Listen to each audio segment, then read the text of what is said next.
Astro channel நேயர்கள் அனைவருக்கும் வணக்கம். இந்த 2025ஆம் ஆண்டு ஜூன் மாதத்துக்கான ராசி பலன்கள் மேஷ ராசிக்கு எப்படி இருக்குங்கிறத இப்ப பார்ப்போம். மேஷ ராசிக்காரர்களே, இந்த ஜூன் மாசத்துல உங்களுக்கு என்ன நல்ல பலன் நடக்கும் அப்படின்னு பாத்தீங்கன்னா, உங்களுடைய குடும்பஸ்தானாதிபதியான சுக்கிரன் பாத்தீங்கன்னா 7ஆம் பார்வையாக இந்த திருமண ஸ்தானத்தை பார்க்கிறார். அதே நேரத்துல தற்போது நீங்க 7.5 சனியில விரயச்சனியினுடைய பிடியில இருக்கிறீங்க. இந்த விரயச்சனியில இருக்கிற சனியானவர் பாத்தீங்கன்னா 3ஆம் பார்வையாக உங்களுடைய குடும்பஸ்தானத்தையும் பார்க்கிறார். குருவினுடைய 5ஆம் பார்வையும் பாத்தீங்கன்னா திருமண ஸ்தானத்து மேல விழுகுது. இதனால பல வழிகள்ல பார்க்கும்போது பாத்தீங்கன்னா உங்களுக்கு இந்த மாதத்துல திருமணத்திற்கான வாய்ப்புகள் அதிக அளவு இருக்கிறது. அந்த திருமணத்தின் மூலமாக உங்களுக்கு செலவுகள் என்பது காத்து கொண்டிருக்கிறது. இந்த சுக்கிரன் பாத்தீங்கன்னா உங்களுடைய ராசியில இருக்கிறதுனால உங்களுடைய முகம் பாத்தீங்கன்னா ரொம்ப பிரகாசமாகவும் தேஜஸாகவும் இருக்கும். அதாவது உங்களுக்கு திருமண கலை என்பது உங்களுடைய முகத்திலே தெளிவாக காணப்படும். இதனால உங்களுக்கு மகிழ்ச்சி, சந்தோஷம் எல்லாமே பெருகுவதற்கான வாய்ப்புகள் அதிக அளவு இருக்கிறது. அடுத்து குருவானவர் பாத்தீங்கன்னா உங்களுடைய ராசிக்கு 9 மற்றும் 12ஆம் இடத்துக்குரிய அதிபதி. அவர் முயற்சி ஸ்தானத்துல இருக்கிறார்.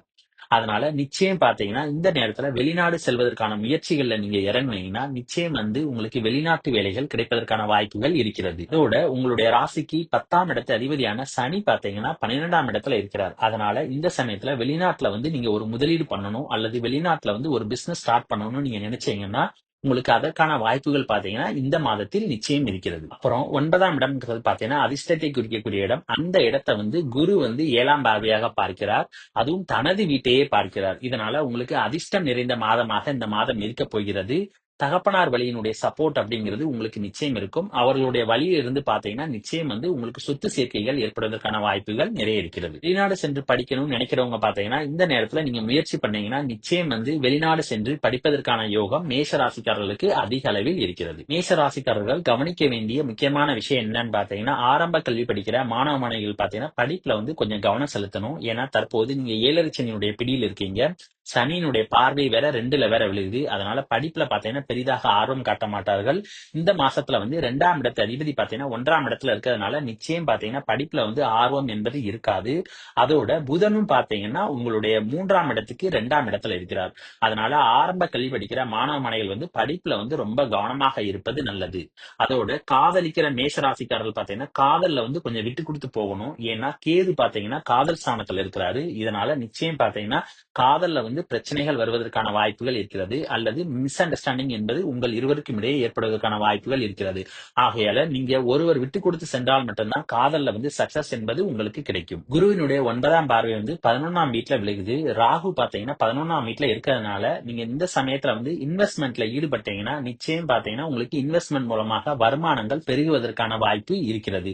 பெரும்பாலும் தங்கம் சார்ந்த இன்வெஸ்ட்மெண்ட் பாத்தீங்கன்னா உங்களுக்கு நல்ல பலன்களை கொடுப்பதற்கான வாய்ப்புகள் இந்த மாதத்தில் இருக்கிறது. அப்புறம் குருவினுடைய 5ஆம் பார்வை பாத்தீங்கன்னா உங்களுடைய ராசிக்கு 7ஆம் வீட்டுல விழுகுது. அதனால இந்த சமயத்துல பார்ட்னர்ஷிப் வச்சு தொழில் பண்றவங்க பாத்தீங்கன்னா தாராளமா ஆரம்பிக்கலாம். ஏன்னா சுக்கிரனோட பார்வையும் பாத்தீங்கன்னா 7ஆம் வீட்டுல விழுகுது. அதனால இந்த சமயத்துல பார்ட்னர்ஷிப் வச்சு நீங்க தொழில் பண்ணீங்கன்னா நிச்சயம் உங்களுக்கு அதிக அளவு வருமானங்கள் வருவதற்கான வாய்ப்பு இருக்கிறது.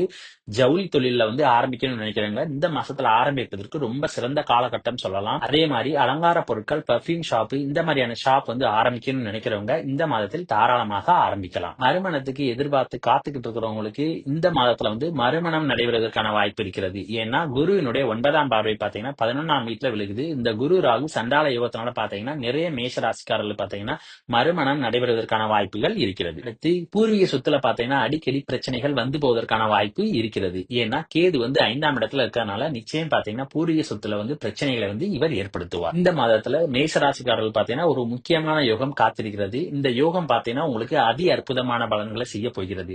அது என்னன்னு பாத்தீங்கன்னா சிவராஜ் யோகம் உங்களுக்கு ஏற்படுகிறது. அதாவது மாதத்தினுடைய பிற்பகுதியில பாத்தீங்கன்னா சூரியன் குருவும் இணைந்து உங்களுடைய ராசிக்கு 3ஆம் இடத்துல இருக்கிறார். இதனால உங்களுக்கு சிவராஜ் யோகம் ஏற்படுகிறது. இந்த சிவராஜ் யோகத்தின் மூலமாக உங்களுக்கு பெயர், புகழ், செல்வாக்கு, பணவரவு இது எல்லாமே கிடைக்க போகிறது. சகல வசதிகளுடன் பாத்தீங்கன்னா நீங்க வாழக்கூடிய வாய்ப்பு என்பது உங்களுக்கு இந்த மாதத்தில் ஏற்படும்.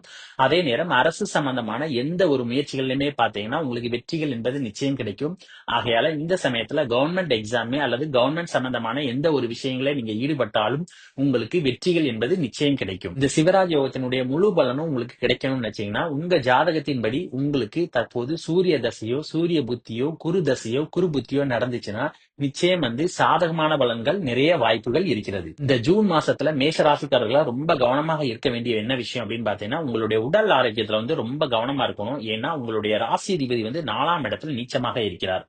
அதே நேரத்துல 8ஆம் இடத்து அதிபதியான செவ்வாயும் பாத்தீங்கன்னா இந்த 4ஆம் இடத்துல நீச்சமாக இருக்கிறார். அதனால உங்களுடைய உடல் ஆரோக்கியத்துல மட்டும் நீங்க ரொம்ப கவனமாக இருப்பது நல்லது. ஏன்னா உடல் ஆரோக்கியத்துல ரொம்ப தொந்தரவுகள் ஏற்படுவதற்கான வாய்ப்புகள் இருக்கிறது. இதயம் சம்பந்தமான பிரச்சனைகள், மார்பு சம்பந்தமான பிரச்சனைகள், நுரையீரல் சம்பந்தமான பிரச்சனைகள், இந்த மாதிரியான பிரச்சனைகள் உங்களுக்கு வந்து போவதற்கான வாய்ப்புகள் இருக்கிறது. உத்தியோகம் பார்க்கிறவங்க வேலையில கொஞ்சம் விட்டு கொடுத்து செல்வது நல்லது. ஏன்னா சனியினுடைய 7ஆம் பார்வை பாத்தீங்கன்னா 6ஆம் இடத்துல விழுகுது. அதனால வேலை பார்க்கும் இடத்துல பாத்தீங்கன்னா சின்ன சின்ன மனக்கசப்புகள் என்பது உங்களுக்கு மேலதிகாரிகளுக்கும் அவ்வப்போது வந்து போகத்தான் செய்யும். அதனால பெரிதாக பாதிப்புகள் என்பது இருக்காது. ஆகையால் முடிந்த அளவுக்கு வேலை பார்க்கும் இடத்துல விட்டு கொடுத்து செல்வது நல்லது. ராசிக்கு 12ஆம் இடத்துல இருக்கிறதுனால அடிக்கடி பாத்தீங்கன்னா உறக்கம் கெடுவதற்கான வாய்ப்புகள் இருக்கிறது. ஆகையால் முடிந்த அளவுக்கு பாத்தீங்கன்னா நீங்க எந்த அளவுக்கு உங்களுடைய உறக்கத்துல கவனம் செலுத்துறீங்களோ அந்த அளவுக்கு உங்களுடைய உடல் ஆரோக்கியத்தில் ஏற்படக்கூடிய குறைகளை நிவர்த்தி செய்ய முடியும். 4ஆம் இடத்துல செவ்வாய் நீச்சமாக இருக்கிறதுனால உயர்கல்வி படிக்கிற மாணவ மாணவிகள் பாத்தீங்கன்னா படிப்புல கொஞ்சம் கவனம் செலுத்துவது நல்லது. அப்புறம் இந்த வீடியோ பிடிச்சிருந்தா லைக் பண்ணுங்க, ஷேர் பண்ணுங்க, கமெண்ட் பண்ணுங்க. மறக்காம பக்கத்துல உள்ள பெல் பட்டனை கிளிக் பண்ணிருங்க. தேங்க்யூ.